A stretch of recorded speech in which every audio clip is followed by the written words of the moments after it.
Hello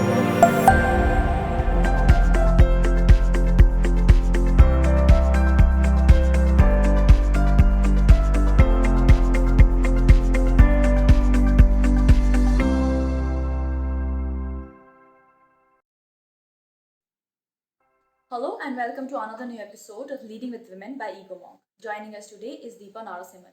She is the head of inclusion and diversity at MIQ, a champion of designing strategies that have inclusion at a corporate core. Deepa's expertise ranges from marketing strategies to corporate campaigns aimed at brand activation and innovation.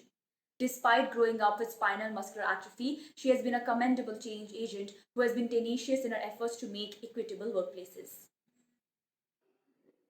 Hi Deepa, thank you so much for agreeing to come on this platform. Thank you so much for inviting me. It's been a pleasure to be here.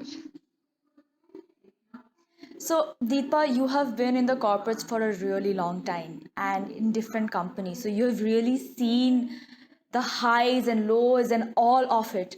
So, in this over the years, do you think that you're seeing an improvement in how corporates make changes in infrastructure, policy, corporate interactions to be inclusive to the differently abled?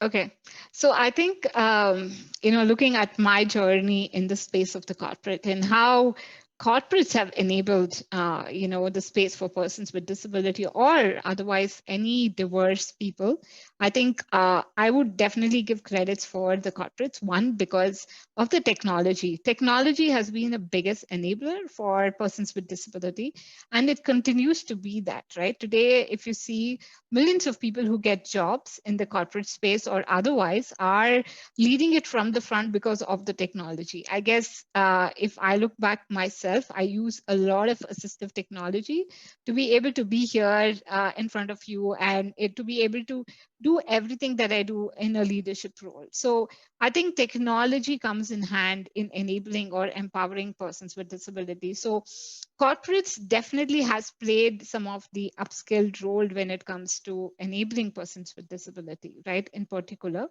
um, and the journey continues. If you see a lot of technology that enables today, be it the voice-enabled technology, you're talking about robotics. Everything involves, how do we kind of cater to the larger, hemisphere of people, right? Who has certain lack of abilities to be able to do certain things, right? So today, voice-enabled technology was first tested with like people like Hackens, right? Who actually wanted to, access a computer with his voice alone, right? So IBM and Intel did come together to create his laptop or computer back then. So things have been improving, but have we reached the masses, like say in countries like India?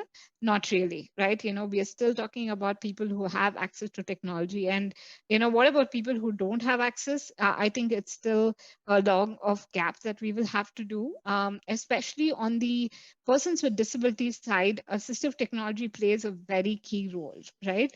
So that's why we keep talking about universal design, right? Do not make a technology which is so standalone only for persons with disability, but ensure that whenever you're doing a technology, it's included for everybody.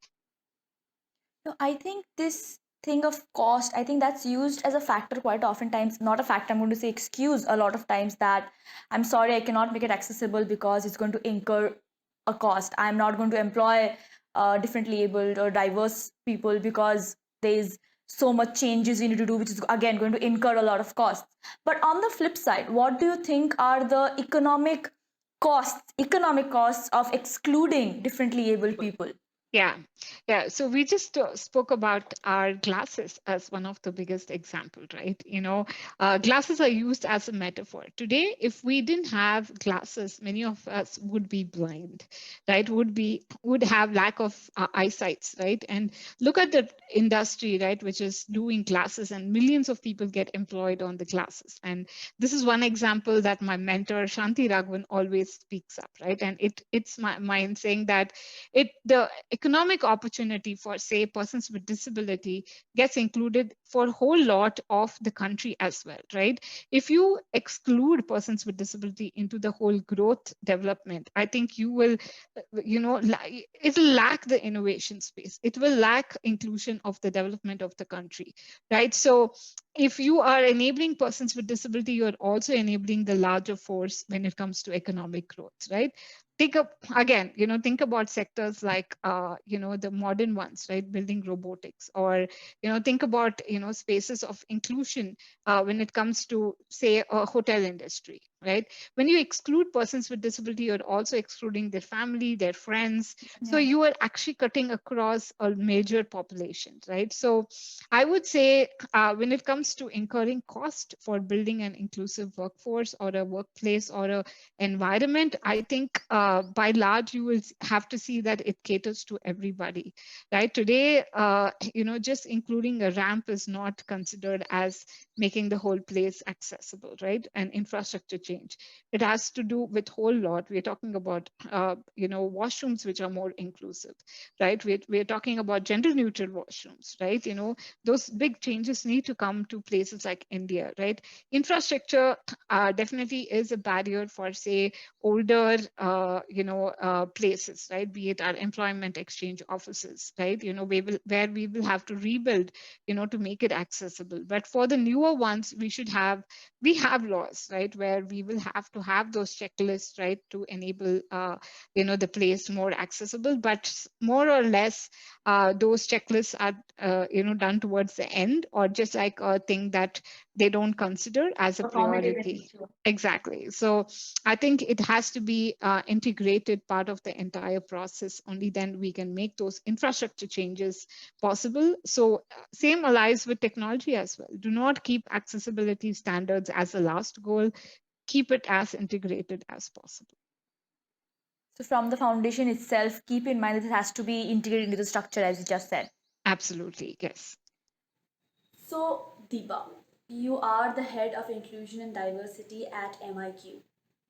How are you enabling change?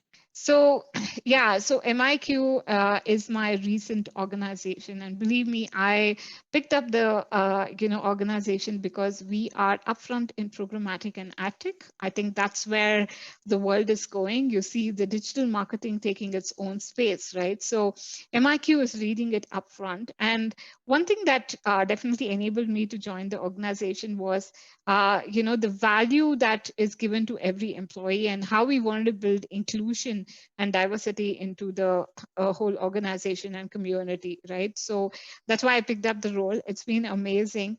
Right now, a lot of focus is going on mental health, and you must have heard that, right? These times, we need to give time for our employees and our Right, families, right, definitely. of our team members, more care on their mental health, for them to come back, right? These are difficult times. We don't go through such pandemics, daily, right? So these are one-offs, right? And so prioritizing on mental health is what we are doing currently. At the same time, we are building a lot of policies to keep it more flexible, right, when it comes to catering the needs of the employee. So, Deepa, when we talk about accessibility and opportunities, there is a tendency that we usually are very aware that we're talking in the Indian context, because we, in some way, even if there are limitations, we do see that USA has better opportunities, the EU, London, they have better accessibility, they are more aware, as you said, technology is more inclusive. But in India specifically, do you agree with the notion that accessibility is a very elite concept, and that for to truly be inclusive, we need to make sure that the heart of our civic infrastructure is inclusive? Yeah, that's a nice question, right? I've been pondering on that quite a bit now, right? Is accessibility an elite one, right? And yes, I would say because of the demographics that we have, be it the rural and the urban spaces, right?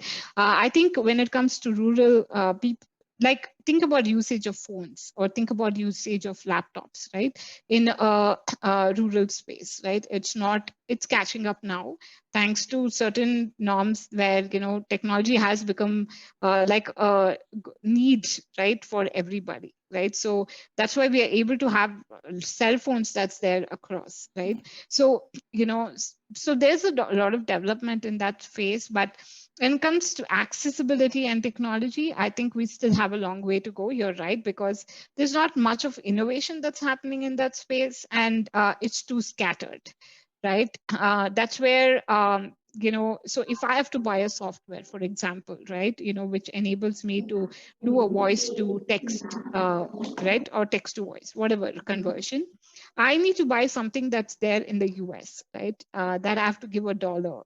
I don't think that that kind of innovation is happening. It's happened. It's there. I am aware of certain technology which is available, but they're very little, very sparse, right? So I think we need to fuel the innovation in this space of technology and to see how assistive technology can play a key role, right? With more and more people getting jobs, into the corporate space or getting jobs in general, right? Even in the government space, I think we need to create a more innovative ideas, right? Or thoughts around how do we build this consortium so that accessibility becomes a widespread one, right? And it's not like only few people know it and the others don't know it, right?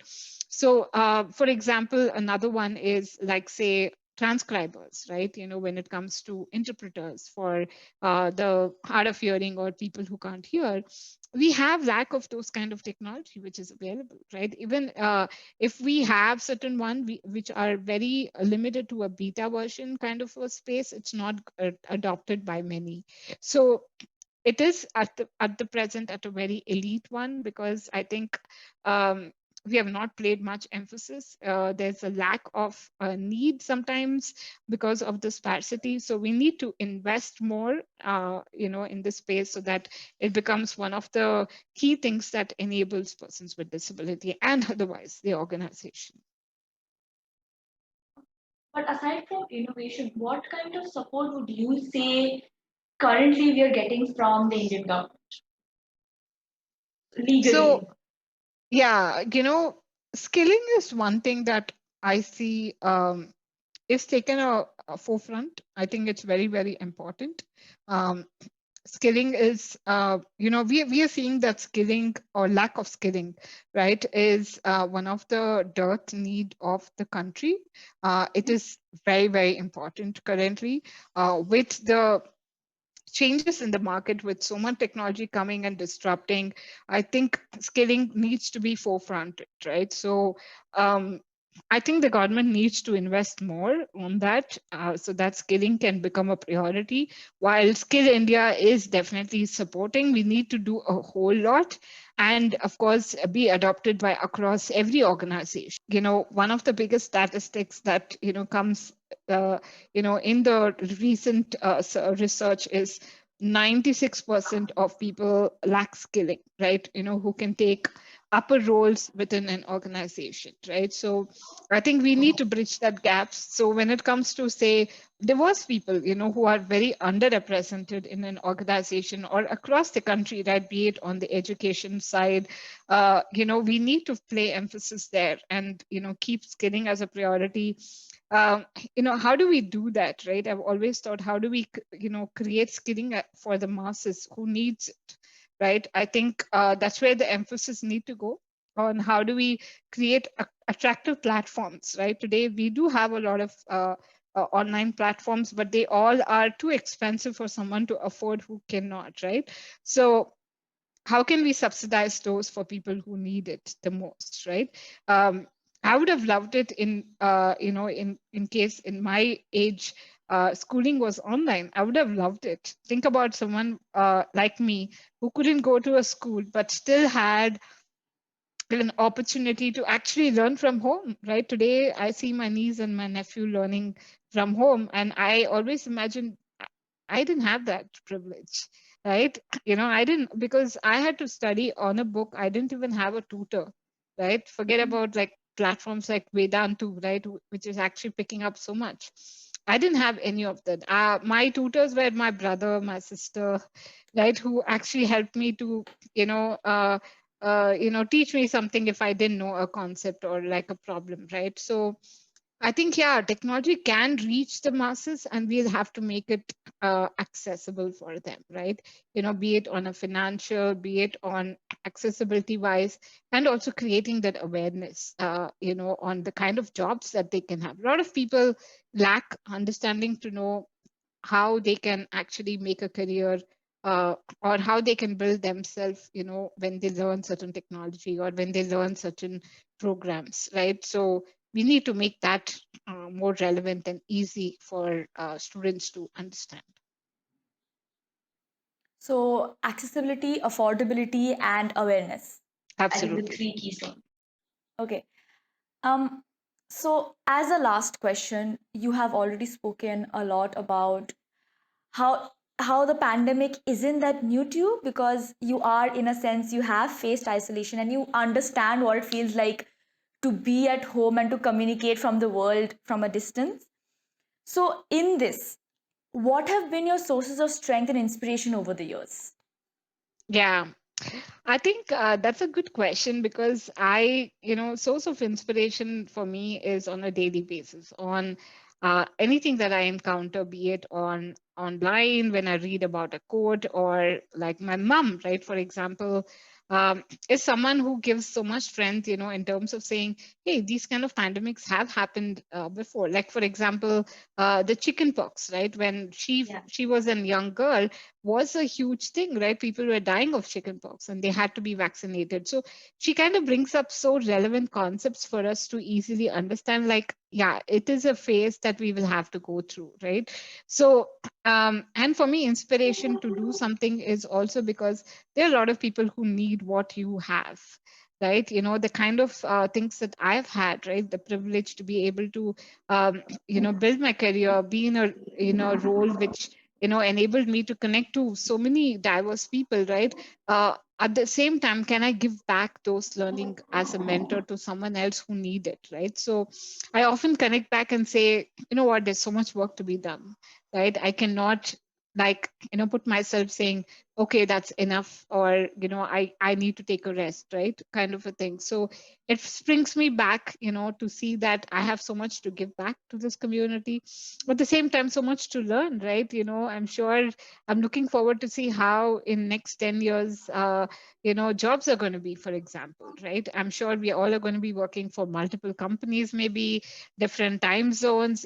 Flexibility is going to be the top notch, right? And it's not anymore about work, but it's about how can you be valued in that space and how can you bring your authentic self, right? So if you are passionate about something, how can you create those passion, right? How can you convert that?